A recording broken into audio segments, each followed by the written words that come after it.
Welcome to today's webinar on the tools hackers are using against your Oracle database. My name is Phil Ryman. I'm the Director of Business Development at Integrigy, and I'll be the moderator for this e-learning session.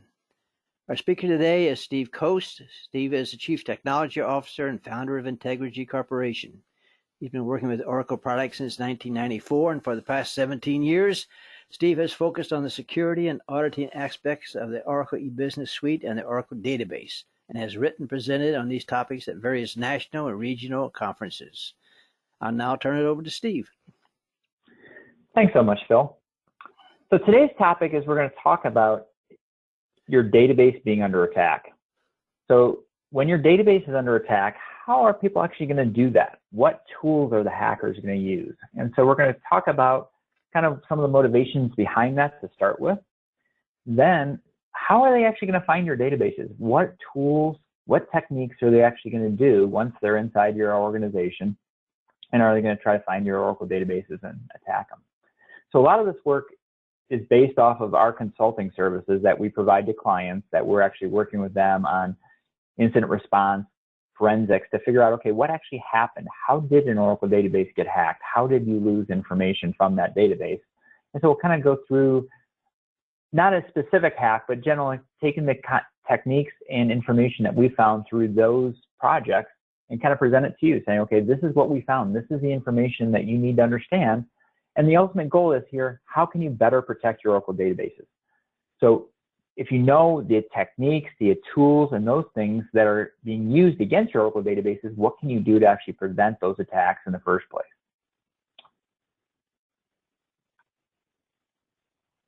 Before we get started, a quick background about Integrigy. So Integrigy was founded in 2002 by former Big Six consultants working on large ERP and database projects and recognized that security wasn't being handled. So Integrigy specializes in ERP security and database security. And we do that several different ways. We have a set of products, the first being App Sentry, is a tool for Oracle databases that validates the security. It goes through and checks things like default passwords. Are you applying the critical patch updates? How are initialization parameters? It checks through security settings within the database. Our other tool is App Defend, which is specific for Oracle Business Suite and PeopleSoft. It's a virtual patching solution and enterprise firewall that protects against critical patch update vulnerabilities and those types of things in the application. Where this presentation is mostly from our services business. So we have every day working on site at clients, doing security assessments, doing forensics, doing incident response, helping them with compliance around SOX, GDPR, those types of things, and also implementing products. So we actually actively design and help build security solutions around the Oracle products, including Oracle Audit Vault, Oracle Database Vault, Oracle Transparent Data Encryption, Imperva, Guardian, those types of tools.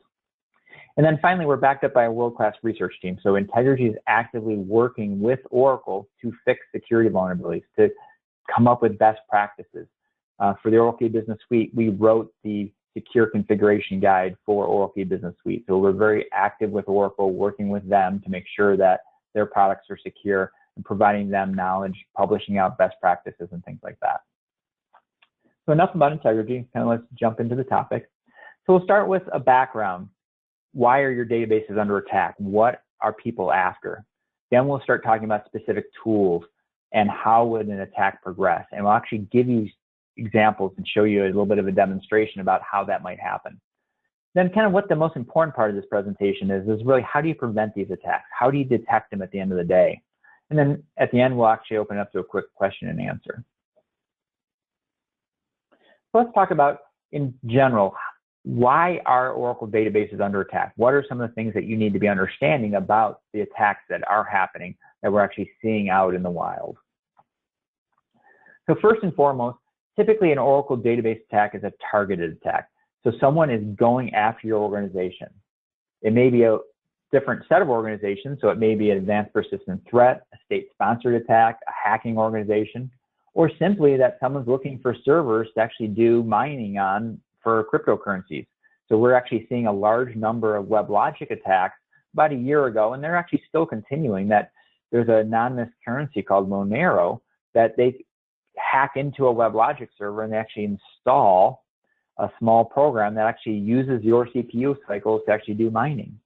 We found this in one case for a client where they were actually doing that, and was actually a rogue IT employee that was using the down cycles of the database servers to actually do Bitcoin mining. So again, you never quite know why this is happening, but in most cases, if someone's going to go after an Oracle database, these aren't drive-by attacks. These aren't kind of what we're used to trying to take a website and deface them. This is someone specifically that's fairly sophisticated coming into an organization and actually going after Oracle databases because they've researched it. They understand that you've got social security numbers, you've got credit card numbers, you've got intellectual property that they would like, and they're actually going to go after your organization specifically. And that's really where the risk is. This isn't just someone, sitting on the internet in Bulgaria trying to just, let's try a bunch of IP addresses. What they're trying to do is get into the organization, and then after they're in the organization, they're looking for specific data, and they're typically reside in an Oracle database. So Oracle databases are under attack, and there's a number of cases like that.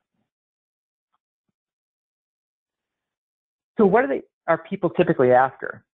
So the classic one is credit card data. So they're looking for credit card data to do credit card fraud. That's very simple. They're looking for the credit card number, those 3 digits that are on the back, those types of things, because they can monetize that. They can then print credit cards, go and sell those off to people. And typically the people actually doing the hacking aren't using the data directly. They're selling this on the black market. So if you can steal this information, then they're selling it off because they don't want to get caught red-handed. And again, if you're stealing 1 million credit card numbers, you really can't use those. But if you sell them off 100,000 at a time, that's actually be pretty useful. Identity theft, tax fraud, using personally identifiable information to do that is actually rising. And then finally, health insurance fraud. Health insurance fraud is, well, if you don't have health insurance, what's the next best thing is use somebody else's health insurance and you actually get free services.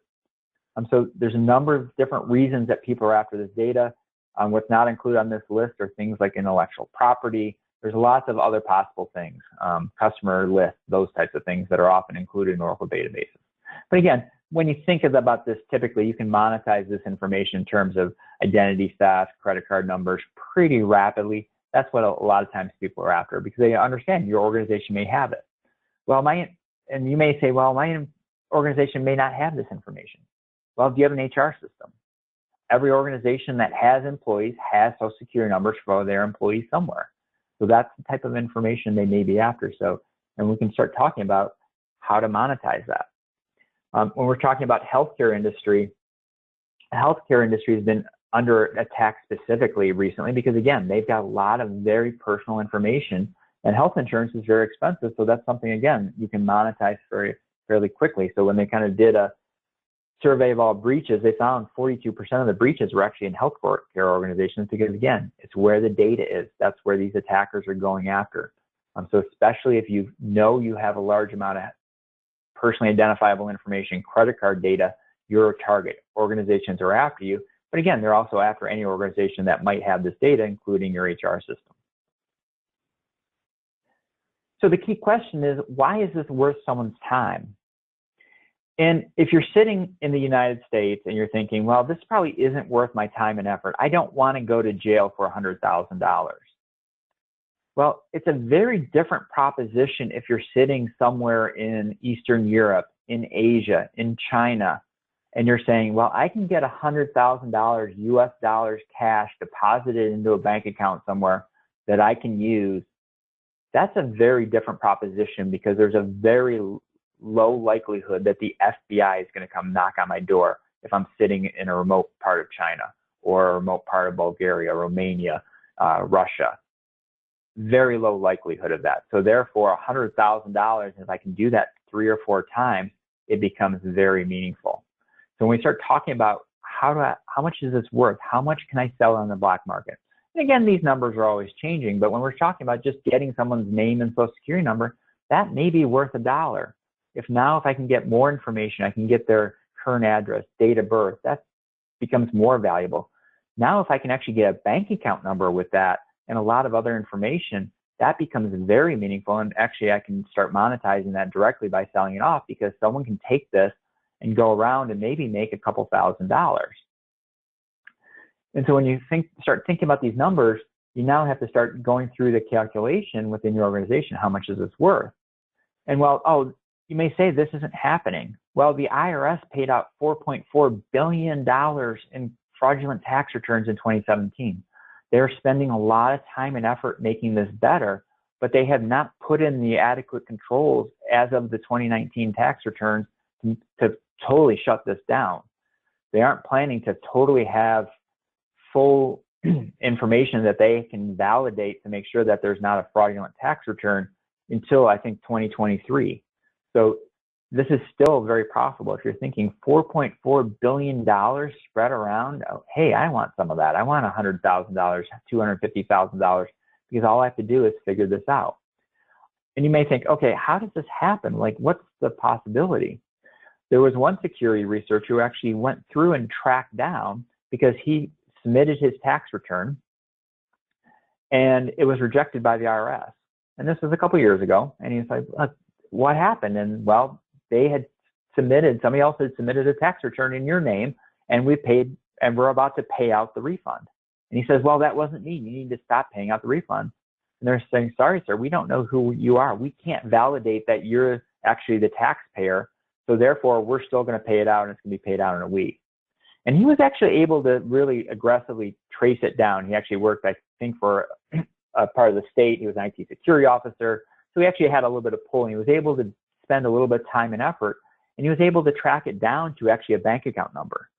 And since for professional courtesy, he was able to work with the bank, work with the IT security people at that bank.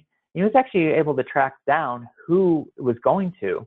And what happened was some girl responded to an ad that said, hey, all you need to do is go open a bank account, we'll deposit money into it, and then you can just transfer the money to another account, and by the way, you get to keep 20% of the money. And so she basically processed about $100,000 to this bank account and thought there was nothing wrong with it. And so what happened was these fraudsters somewhere else in the world were basically getting this girl to open a bank account. They were depositing money into it based on the tax returns, because again, you're doing direct deposit. It looks legitimate. It's a U.S. bank account for the IRS. So they were actually depositing the money. She was basically taking a part of it and transferring the rest out to some other bank account. That's how it happens. That's how $4.4 billion was stolen in 2017 from the U.S. government. So this is real money. This is the information. And what I need is your name, address, social security number. I don't even need your bank account, and I can now monetize that. So this is why people are after some of this information, especially personally identifiable information. So now the question is, okay, we understand why people are after it. So what's the value in the black market of some of my data? And this is one area where people don't do the risk calculation correctly internally. There's like, well, no one's after us. Why would they be after us? Well, I can actually put a dollar amount on some of my databases. So if I start looking at the databases within my organization and start saying, okay, what information do I have? Do I have credit card numbers? Do I have social security numbers? What would this be worth to somebody? I can actually start doing these calculations out. And if I've got 5,000 employees in my HR system, but again, remember, your HR system's probably been around for a number of years.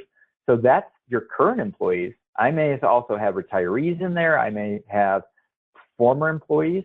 And a number of cases where we talk to an organization, they have 5,000 employees. They may have 50,000 people in their HR system. Some of that data may be fairly old, but again, your social security number never changes. So when you start doing these numbers, it's not your current employees, it's actually how much data do you have in there. You may actually also have, for every 1099 contractor you have, you may have that data too. So again, when you do a 1099 contractor, their social security number is their tax ID. So these numbers actually can add up pretty quickly. And again, they may be scattered in different databases. So your accounts payable system most likely has social security numbers for the 1099 employees because it may track their tax IDs, things like that.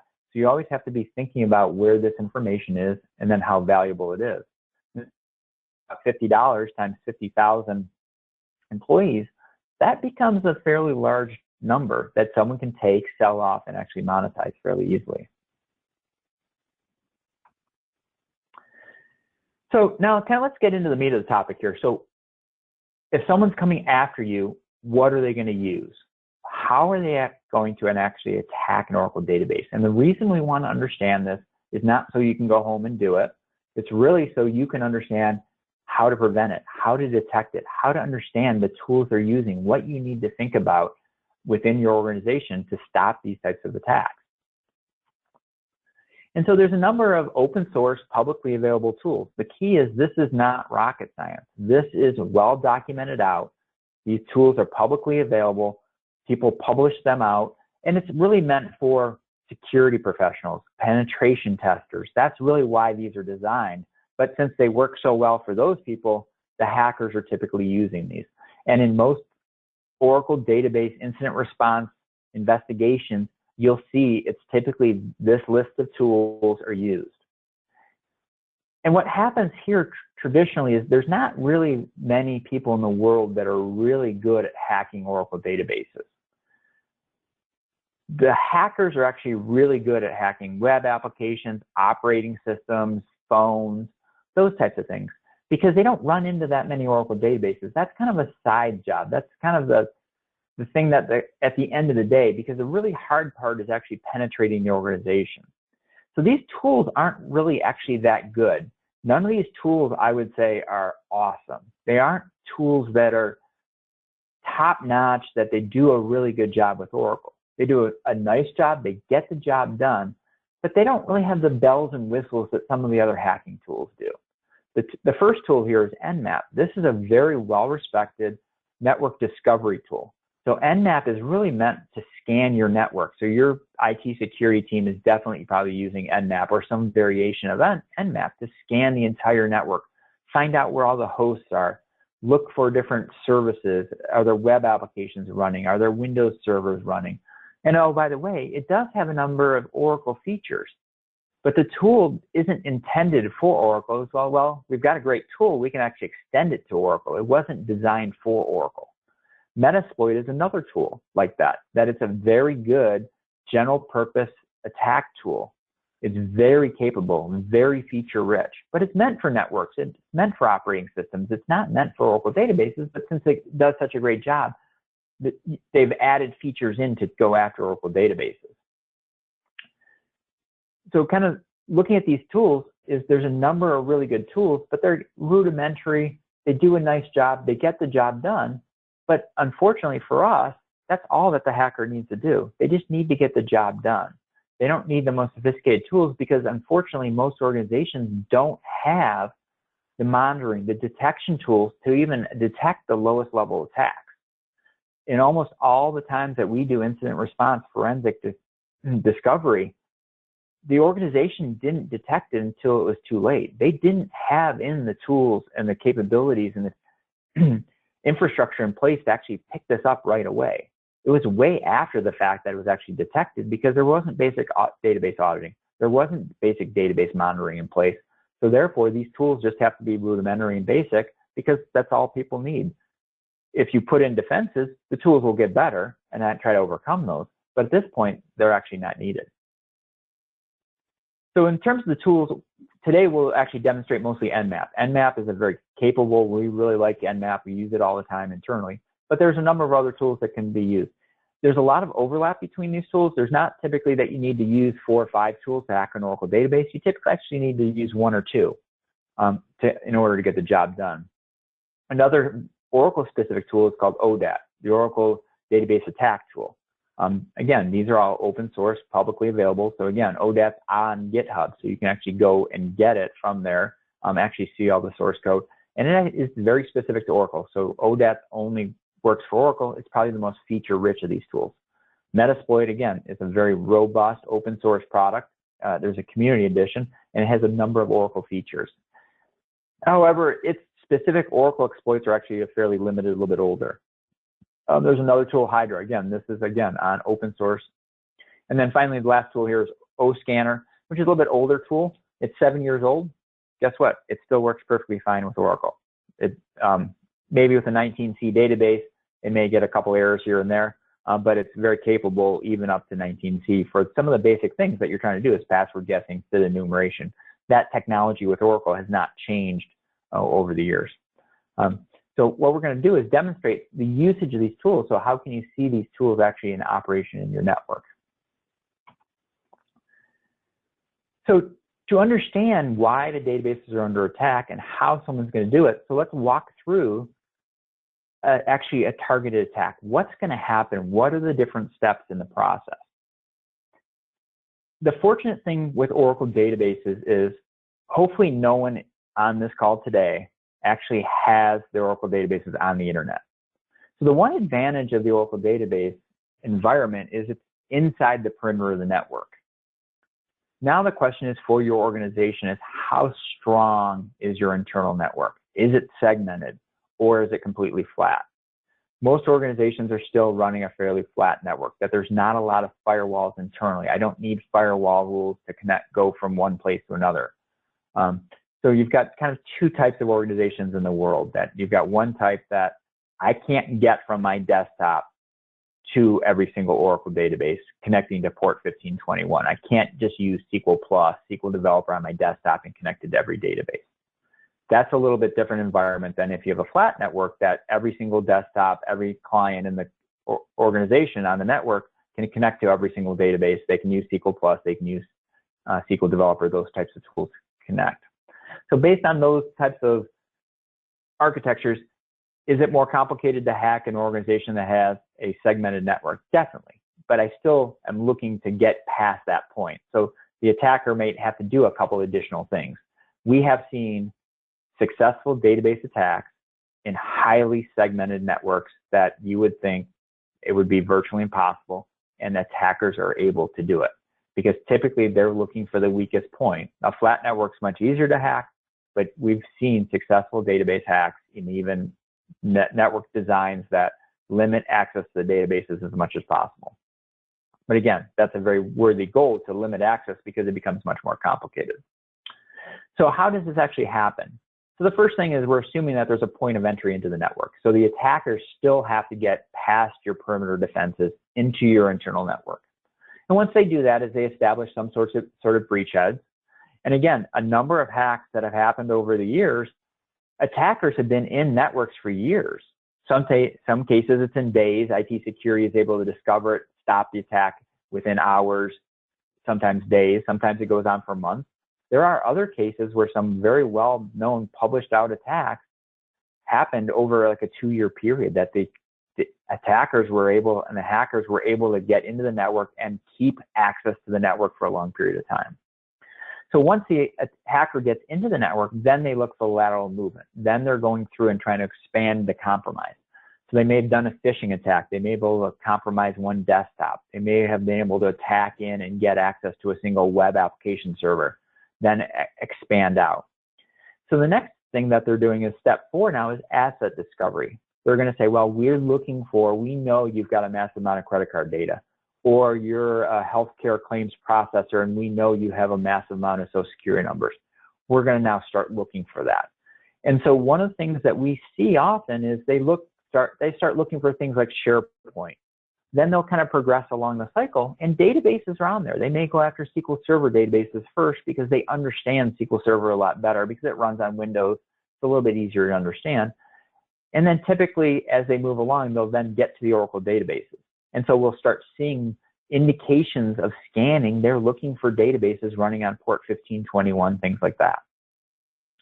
Then what they're going to do is once they discover a database running on a host, they're able to connect to it, actually see that it's an Oracle database, then they're going to try to compromise that database. They're going to try to gain unauthorized access through a number of different ways. And then finally, they're going to try to steal the data. How do they get the data out of the organization? And you'd be amazed on how many organizations lose gigabytes of data and nobody in IT security noticed that somebody was transferring out files worth gigabytes of data. It's just baffling on some of these data breaches that you look and say, yeah, the file was 10 gigabytes and they were able to just easily transfer a file of 10 gigabytes out without raising an alarm, or at least a log file that somebody would be saying, hey, that was unusual that we sent outbound out on the internet a 10 gigabyte file. So we're going to mostly look at the asset discovery and asset compromise. So how do you actually discover Oracle databases, and actually how do you actually compromise an Oracle database once you can find one? So the first step is database discovery techniques. We typically see 2 things happening. The first is there's actually some indication that people are actually rummaging around. So oftentimes, if they can actually penetrate SharePoint, and there's a number of case studies out there that when you look at a breach, kind of go through the steps of a breach, they actually go after internal search engines. They go after SharePoint, internal knowledge repositories first, because that's a wealth of information. They may hit the jackpot and get what they want just stored out there, but they also get a lot of information on internally what's happening.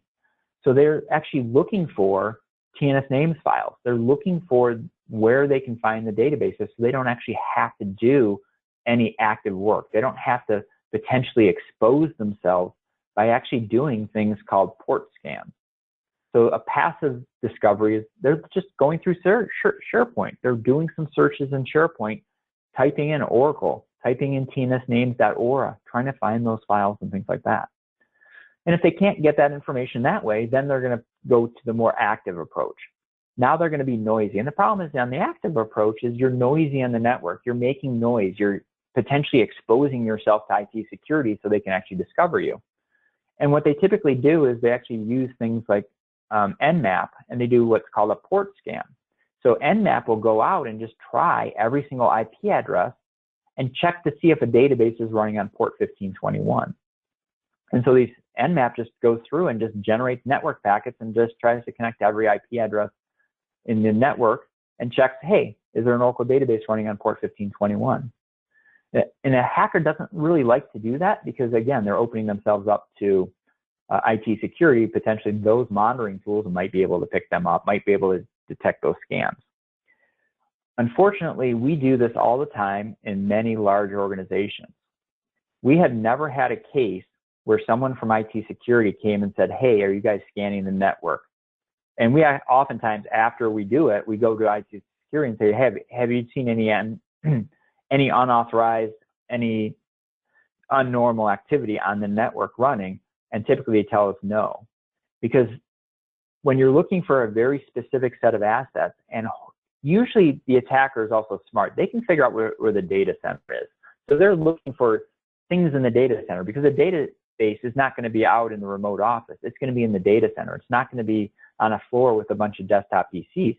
So they know, they can kind of figure out, hey, I figured out where the web servers are. I figured out where SharePoint was. I'm going to go focus in on those IP addresses, not where everyone's sitting on a desktop or a laptop.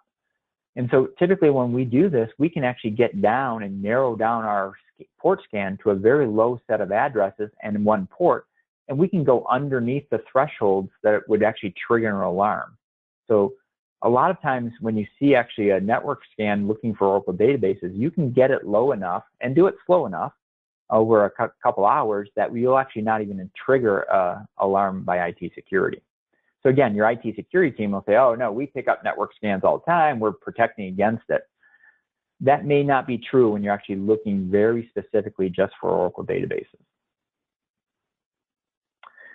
So when we start talking about passively looking for information, again, we're assuming the person's on the internal network, they have some access to some of the network resources. And again, this may be a phishing attack. I may have compromised someone's desktop, so actually I may have their desktop credentials. So I may be able to go into SharePoint.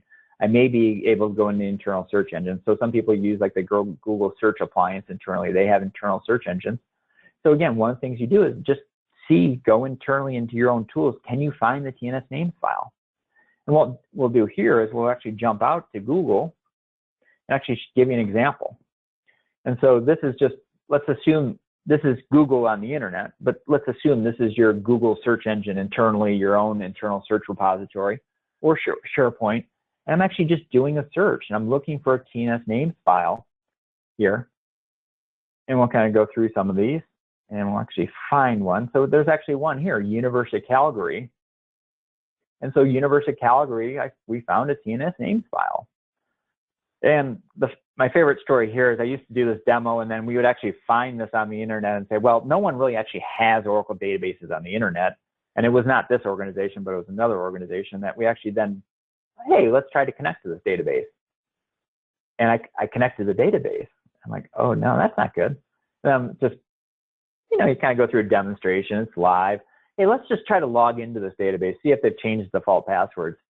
And I was actually able to log into a database on the internet using the account dbmsnmp with the password dbmsnmp. We don't do that anymore live, but again, there are Oracle databases on the internet. And again, this is assuming that this is on your internal network because you need access. So hopefully you never have your databases on the internet. And this is the reason why you don't want them, because people can easily find this information if it's kind of leaks out from, this is for some reason installed on. So one of the people, Cameron, as you can see the name in the URL here, is the person with the username Cameron, for some reason has put up the TNS names file for this host, and it's potentially available on the internet. Maybe, maybe not, it may be old, you never know. But again, we're trying to figure this out internally and trying to find databases internally. But this is the way somebody would be looking for that information and trying to find that TNS names file, because again, the TNS names file most likely in a lot of organizations, they keep a master one. So I have potentially 50 production databases by one file that I found internally. I don't even have to do a network scan. I've got the keys to the kingdom. I've got host name, port number, and SID. I need all three of those to connect. And so this is my preferred approach because I have the information. I don't have to try to derive that and figure it out. Another way that people actually find information is actually using your source code repository. Most organizations actually protect the source code repository, but I'm actually surprised on how many don't. That you can connect. You may be using Microsoft version control. There's a number of tools out there that people actually have internal source code repositories. As a demonstration, we'll actually use GitHub. So you'll search for key phrases like TNS names files. You'll look for things like alter user identified, because again, once I find the host, I also need a login. So we'll have to jump out to GitHub here, and I'll actually show you. We'll go out to GitHub. And again, I'm just looking for alter user identified by, and that's changing someone's password or creating someone's password. We'll actually change it to create user here. And I'll search GitHub. And I'll search all the code. And this is assuming that this is your internal repository. And we'll kind of look through, and you can see different examples of just create user identified by the password. And so this is assuming that this is your local internal repository, but this is a very easy way, because what happens is they create these accounts as part of interfaces, those types of things, and you can go find them. And so even though it may be an external hacker who's hacked in and may be able to connect to your source code repository, again, a lot of internal users are able to connect to the source code repository. So when you kind of see and you go through different examples of, in the source code, they're hard coding usernames and passwords. And so someone can potentially get and try this password here. And we'll try another example here. We'll put an alter user.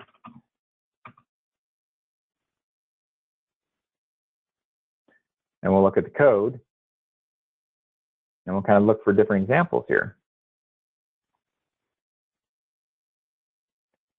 And so again, here's an alter user. And so this is, they're creating a dev account. And hey, that's a pretty strong password, but it's not a very strong password if you're actually including this. Hopefully they've changed this after, but in a lot of cases, if this is an interface and it's going through change control, it's hard coded in here. And it's very, very common to find these types of situations where, hey, they're creating accounts, the accounts are created, the passwords are hard coded. Because again, the way this works is to create the account initially, you need the database creation script that's included as part of the change package, and this migrates through change control and actually gets run in production. And nowhere part of the documentation is that, oh, go change the password to a strong password after.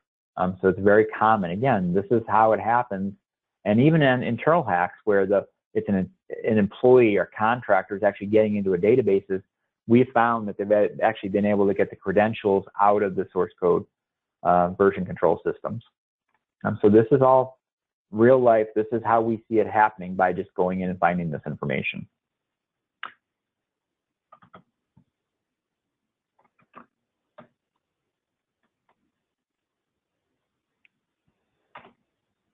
Another case, and this was actually a real life case that someone is able to compromise a DBase desktop. They were running SQL Developer, and SQL Developer has the option to save passwords within SQL Developer. And so it's very interesting that then if someone can hack into the desktop and actually get the information and get the SQL Developer password file, they're able to decrypt those passwords because there's that save password option within it. You can do this very easily. There's actually a little extension to SQL Developer that allows you to actually show the passwords within SQL Developer. So this is actually a real case scenario where DBase Desktop was actually compromised. They were running SQL Developer. They were saving the passwords within SQL Developer. That therefore then the attacker was able to actually get all the passwords for a large number of databases with his DBA credentials and able to compromise a lot of information. So again, this is how it happens. It's not that complicated. And one mistake by somebody saying, oh, I'm just going to save the passwords within SQL Developer. They click on the wrong phishing email. Their desktop's compromised. And therefore, someone's off to the races on hacking Oracle databases. So now, what's another way if I can't actually get the information out of your source code repository, I can't find it from your search engine, how do I actually have to scan the network? So Nmap is one of our favorite tools. So this is a tool that will actually go out and actually scan the network. So let's kind of jump out and I'll actually show you a demo of this really quickly. So this is the Nmap command line. So here I'm scanning just a very small address range. This could be anything. You can scan 100,000 IP addresses if you want. Most Oracle databases are installed on a very narrow port range, so I just have to scan 8 ports, and we'll actually now run this. And it runs pretty quickly. So again, it's out there scanning, and this is how quickly it discovered. And again, I'm scanning 40 hosts times 9 ports. So I'm only doing, what, 360 out there. But again, how quickly I'm finding these hosts, and it's telling me that, hey, there's a database running on this port. And the way I've set this up is they'll actually then do service discovery. After it's actually discovered the host, they'll actually go out there and query the host, query that port, and actually tell me what database version is running. So very, very powerful here, very quick. Again, this most likely falls underneath the parameter for the number of scans that 360 ports would never kick off a database security alert. So if I kind of put it down to a very small number, put it very narrow, I can actually find a lot of information. So now what it's doing is it's actually going out and connecting to each of these ports. So again, there's a database running on this host, 2.16. It's running on port 1521. And sometimes this takes a little bit longer. It actually does a lot of work because it's not only trying to figure out if it's an Oracle host, it's trying to figure out if it's a web application server, if it's a Windows server. Just one of the things that's actually will actually check is if it's an Oracle database also. And so again, now it's returned it. So it actually went out and found not only is this something running on the Oracle port, that it's actually an 11204 database. This is very useful information as a hacker. What I want to know now is, hey, where's the older databases? Which ones do I want to go after? I may not want to go after a 19C database because it's more likely patched, it's more likely secure.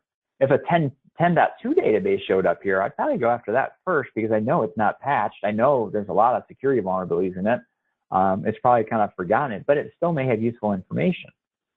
And again, Oracle database, 11204 database may not be patched either because, again, a lot of Oracle databases don't have critical patch updates installed. So I'm going to kind of target where I'm going. So this is giving me very useful information and very easy. And I haven't even probably set off any alarms internally in the organization. So now the next thing I need to know is what's the SID? Again, I always need host name, port number, and SID. I have 2 parts of the information. Now I need to find the 3rd part. So we'll jump back out. And again, now Nmap is providing me all that information. So now it actually has a tool called SID. And so now I'll run this, and I'll actually now connect to that port and actually try to figure out what the SID is. So it's got a list behind the scenes here of all the potential kind of commonly used database names. So if my database names have very unique names, it won't find it. But again, now it's gone. It ran for just a couple of seconds, 7 seconds, and it actually figured out what the SID is. Now I have everything I need to connect to the database. So again, this is how easy it is. This isn't complicated. It's not rocket science. This is all well documented out. There's 6 or 7 tools out there that will do this that are all free, easy to download. And most likely, I'm not looking at the listener log. To detect this attack, I would need to be looking at the listener log for the error message that say, sorry, this service name doesn't exist. Nobody on the planet does that. I know of a handful of organizations that do that, and they all have 3 letters in their name. Those are the types of organizations that are looking for that. Most commercial organizations, corporations, never look at a TNS listener log.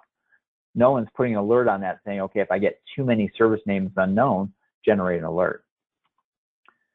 The next step is, how do I actually get into the database? Now I need a login. The one advantage of Oracle databases is they're very secure on the outside, very few security vulnerabilities, and there's actually been 2 in the last 10 years that allowed me to take over an Oracle database without a login. The key is I need a login to get in, and so what I'm going to go after is database passwords. And so this chart is what we compile from our security assessments to say, how often do we find these default passwords? What are the accounts most likely to have them? And how often do they actually exist in databases? And you can see there's a large number of default passwords, like CTXSys exists in half of the databases because context server is installed, so therefore you have to have CTXSys. And 32% of the time it had a default password that we could use to log in. In newer versions, if you install 19C today, CTXSys should be locked. However, if you create even a 19C database with a script, it will not lock CTXSys. It will only lock CTXSys if I actually create it using the database creation assistant. So there's certain ways that I can create a database that actually wouldn't typically lock this account. By default, Oracle's getting much better. They're locking most of these default accounts. DBAs almost always change the default passwords for system. So again, I have to be able to figure these out. But now, again, if I just go back to Nmap, Nmap has a script within it to actually test out all those common accounts with the common passwords. Because again, I need that password to be able to get into the database.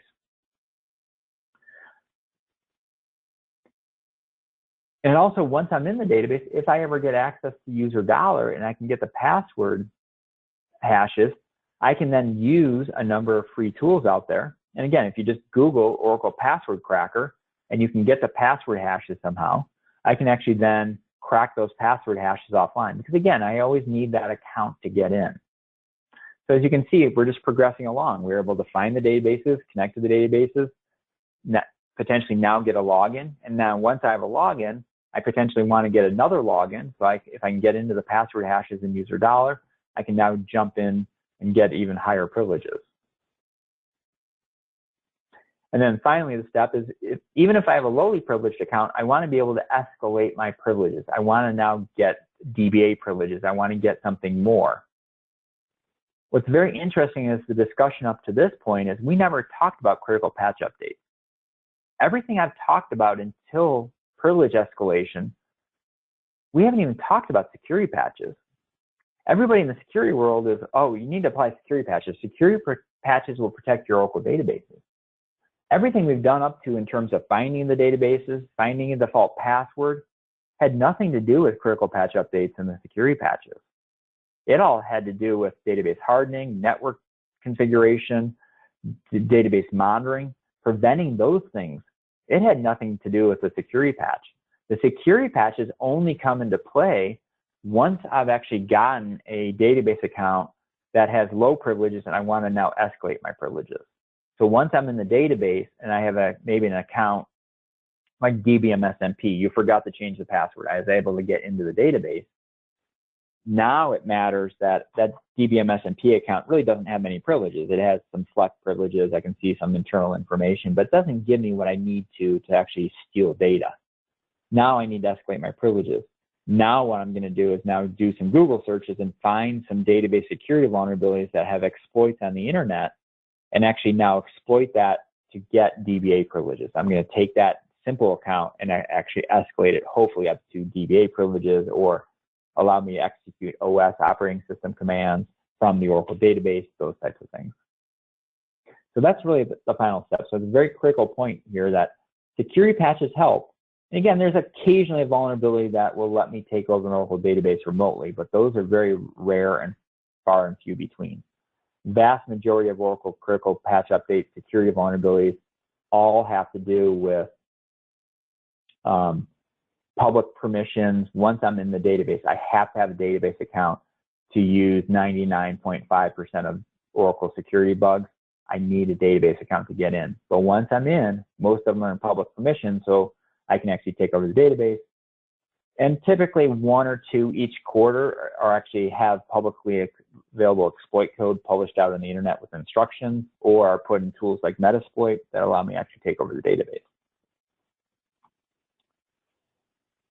So what am I going to do then? Now let's say actually I have some permissions and I'll actually try to do some things. We talked about lateral movement before, about going from a Windows server, maybe then going after an Oracle database. Well, we had a fun project one time that we actually were looking at a large organization that had a large number of production databases. We were assessing a small number of them. It was about 15 key databases that we actually were able to get into and compromise. And what we were able to do then is actually use database links and use database links from compromising one database. We were able to actually use the database links and actually compromise over 20 other databases. By hacking into one database, then we were actually able to go from that database by using database links and actually compromise other databases. So the arrows here represent from the database to another database, the database link. Because again, the database link is typically hard-coded with a privileged account on the other side oftentimes. So when you see an application, so if I'm able to get in, and oftentimes it's public database links. Public database links should never be allowed because again, anybody in the database can use that. So sometimes we're actually able to compromise a database by finding a lowly privileged account, but they had a public database link that account in the remote database actually had more privileges. We were able to compromise the remote database, then come back to the original database with higher privileges. So again, there's a lot of things you can do, and the hackers are very creative. They spend their time going through this, and you can actually do quite a bit and actually compromise a large number of databases by just attacking 1 or 2, using database links, using other techniques to get across those databases. So that's kind of a very critical point here is on what you can do. So how do you prevent these attacks? Kind of the key part of this presentation is prevention and detection. What are we trying to do? And as you noticed here, the biggest thing is if I don't have direct database access, this becomes so much harder. Many organizations have flat networks. That means I can connect to any database from any desktop in the organization. That's a significant problem because again, if I can't see a database, it's very hard for me to attack it. Well, even if I can't see a database, potentially there's other ways I can do it. If there's a web application or reporting tool like OBIE, I may be able to compromise that tool, then get to the database. But that becomes, again, it's more challenging. You're never going to stop a super sophisticated, dedicated hacker who's got all day and all kinds of money on their side. The key here is you're trying to limit them, you're trying to block them at every path, you're trying to make it as hard as possible for them to do their job, to basically, which is attack you and get your data. So what you're trying to do is just throw up every barrier, every blockade, and then hopefully your detection will also kick in at that point. Finally, they're saying, okay, yeah, oh yeah, we see this person coming in, we know that they're coming in, we know where they're coming from, and we can actually then take proactive action against them. So kind of prevention and detection always work together because prevention is never going to be 100% foolproof. There's always going to be some level of failure, but the key is if you combine both prevention and detection, if you put enough barriers in someone's way, you'll also be able to see that they're making a lot more noise, they're actually making mistakes at some point, and then you'll be able to both be able to prevent them proactively, but also then go after them and remove their access, block the original path that they were able to get into your databases. So the key is, again, block access to the databases. There's a number of ways you can do this. You can use firewalls in the data center. You can use the native capabilities in Oracle. You can use Oracle Database Firewall. Even Database Vault allows you to do this. DBAs should not be allowed to be able to connect directly to databases. They should be going through a Bastion host. So they're going through like a Citrix server, which then has access. which then you have much more control over. So there's a lot of ways you can do this. There's no great one design. This is not the greatest, easiest thing to do, but this is the #1 security recommendation. If you want to secure your Oracle databases, if you limit access to the Oracle databases, that is the first key step. Other preventative controls, again, critical patch updates are important for privilege escalation. Once somebody's in the database, it's going to stop them from actually compromising the entire database. They're going to get into the database first by using default and weak passwords. So you always have to be diligent. We find in 90% of our security assessments, we find default passwords in Oracle databases that would allow us to compromise the entire database. Very seldom do we not find one or more default or weak passwords within a database. And again, just hardening the configuration, making sure that you've got things like remote OS access as an initialization parameter is never set to true. There's just a lot of little things to do by hardening down the configuration, making sure that you've got the appropriate auditing turned on and things like that. These are the preventative controls that will actually reduce the possibility of compromise of an Oracle database. Always need to be checking for default passwords and doing it routinely. Default passwords pop up all the time, especially for large complex databases. It probably doesn't happen. As a case, recently we did a large database security assessment for a very large healthcare organization. 2 example databases, we did hundreds of databases, but 2 examples. One was the Oracle Enterprise Manager database. So again, 2 prototypical databases. Well, Oracle Enterprise Manager has its own Oracle database. We did not find a single default password in that database. But again, there was only 10 database accounts there. It's installed by default. There's not a lot of changes behind the scenes. That database is fine. Well, they had another database. They had a 39 terabyte data warehouse. They had 5,000 database accounts in there. We found 600 default passwords in that database that had all their data. So the organization had us look at both, and we were like, well, we don't really need to look at the Oracle Enterprise Manager database. We need to look at the data warehouse. We need to spend all our time on that because that's where your crown jewels are. That's where all the data is, and you have a lot of activity, a lot of things coming and going. And so that's kind of database you need to be really proactively looking at. There's the DBA users with def password is the first place. Every DBA on this call should be running DBA users with def password, looking at that view every single week. Every single time you do a database upgrade, every single time you do a major application change, you should be running that view. That view is not perfect. It has a number of limitations. It's only looking at standard Oracle accounts. It's only looking at a single password for those accounts. So the way to do it correctly is to use a third-party tool, like our tool called AppSentry, which will actually check every single database account against 1 million different passwords. We also allow you to put in custom passwords because, again, many organizations have typical passwords that they use within the organization. A very standard one within the Oracle world is welcome one. But most organizations, there's a couple passwords. They may be around product names, things like that. They may be around team names locally.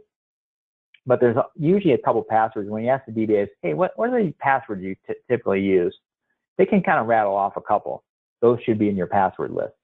And you should be checking these proactively. So most of our clients run AppSentry every single week looking for this, looking for both security vulnerabilities. AppSentry looks at many different things. It looks at about 300 checks for an Oracle database, but default passwords, weak passwords is really where the value of AppSentry is, to constantly running those scans on a scheduled basis, looking for these. And again, large organizations, when you have 10, 20, 30,000 database accounts across a large number of databases, you have most likely 10% to 20% of those had default or weak passwords. They pop up all the time. They're both named users are creating them, service accounts, weak applications, package applications have notoriously bad passwords. So this is that one area you need to be very focused in on and proactive, trying to find these default passwords and stuff them out, because again, the tools are there for the hackers to go against this very easy and very quickly. So finally, the last piece is, how do we detect an attack? How do we know that an attack is actually happening? The way Integrigy helps you out with this is we actually have a logging framework that we put out on the internet. So it's on our website that we walk you through on how do you actually set up auditing and logging within Oracle databases. What should you be looking at? And specifically, audits looking at these type of attacks. And so we map through, and we actually map through then also the compliance requirements, giving you a foundation, a starting point. What should you be looking at? Because you can detect a lot of these attacks. The problem within the Oracle world is there's a number of different audit trails. There's a lot of different capabilities. And you also need to be taking that audit trail out of Oracle and putting it somewhere else. If you're running Splunk, if you're running Elasticsearch, if you're running Graylog internally, you can easily be putting all this information into those type of tools for immediate auditing, reporting, and alerting. So it's very easy to find these type of attacks. So this is an example. I'll jump out to our Splunk environment here. So this is a dashboard we create typically within Splunk that monitors, and we can create alerts off this very easily also, and we typically do. So you can see it's very easy to see that there's failed logins. So when we look at this, and we can actually do a lot of different things with this. So there's different failed logins for this type of account. So if you create these type of alerts, it's very easy to see that someone's going after your database. Because if I'm going to go after a database, I'm going to go after accounts like DBM SMP. So I can create these alerts based off the accounts like DBM SMP, CTX SIS, system. And if I see too many failed logins into those accounts, that's a problem. That's an indicator of somebody is doing something that they shouldn't be doing in the environment, or you've got a bad process running. Something's running wrong. We see that often also. So you can actually clean up a lot of bad IT processes in the process along with this. But unless you're looking for this, unless you've got the infrastructure to actually do the alerting and reporting, somebody can just try to log in all these. And they say, well, you'll lock all the accounts. I'm not going to lock all the accounts because I'm just trying DBM SMP with the password DBM SMP. I'm not trying a million passwords here. I'm trying one or two. I just need to find one account to get my beachhead into the database. And once I have that, it's game over.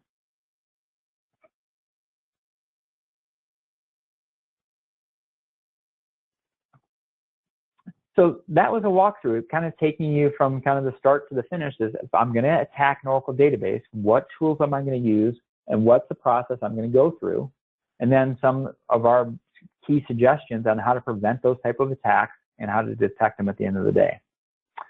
So I'll turn it back to Phil, see if there's any questions.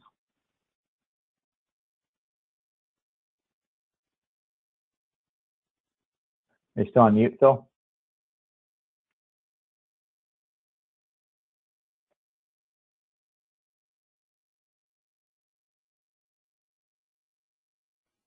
Sorry. Had myself muted. Can hear you now. Normal. Perfect. The first question, we have a couple here. The first question came on quite early when you were talking about private information. And one of them was should mobile phone numbers be included, specific numbers associated with smartphones? What's the latest thinking on that?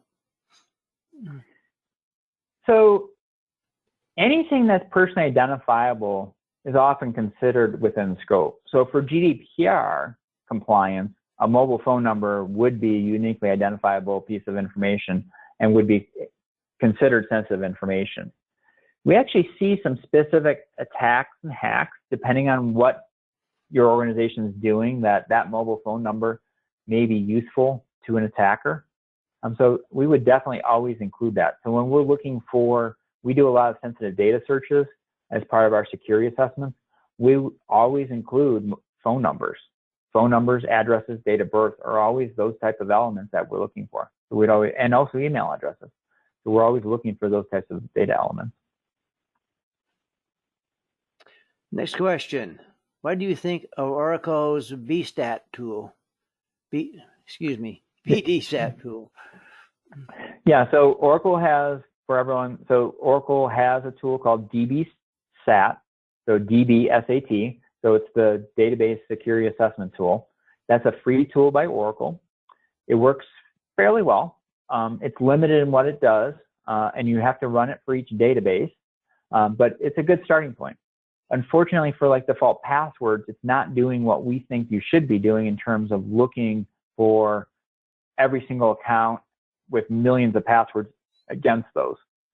If you have nothing and you need to run something, definitely run dbsat. We think AppSentry runs circles around. We benchmark AppSentry against dbsat to make sure that we're keeping at least everything that they're doing.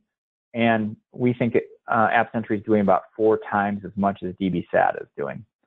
So again, great tool to start with, but it's one of those tools that is very limited. It's only looking at certain things, and you need a little bit more robust tool in a lot of different areas. But if you're looking just for critical patch updates, basic password checks, initialization parameter checks, things like that, it actually does a nice job. But a much more robust tool that can schedule scans, look at scans in real time, correlate scans across the enterprise. All those things are done by a tool like AppSentry. Next question about password complexity, what is your recommendation?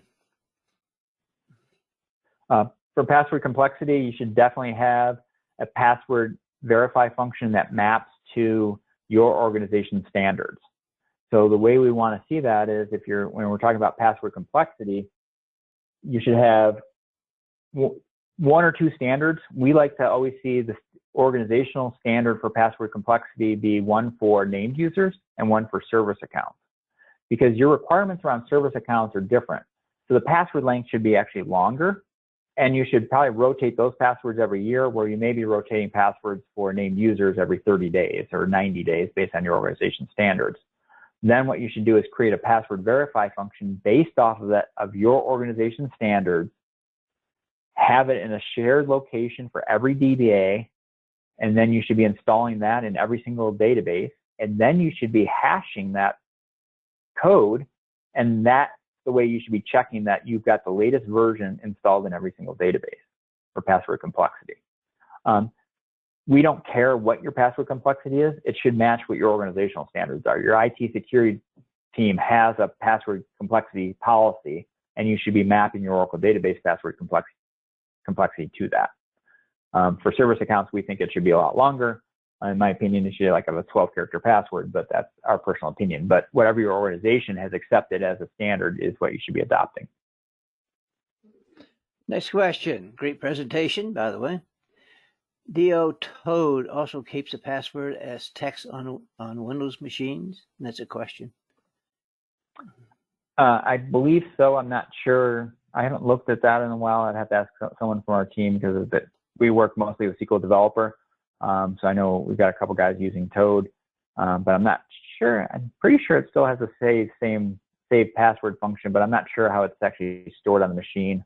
What's the security around that at all?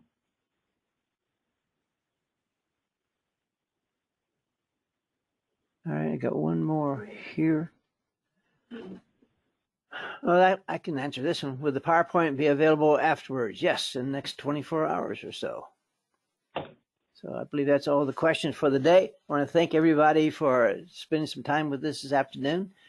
Again, don't forget to get your schedule for June 4th would be the next presentation. And we'll see you then. So have a great rest of the day. Thanks, everybody.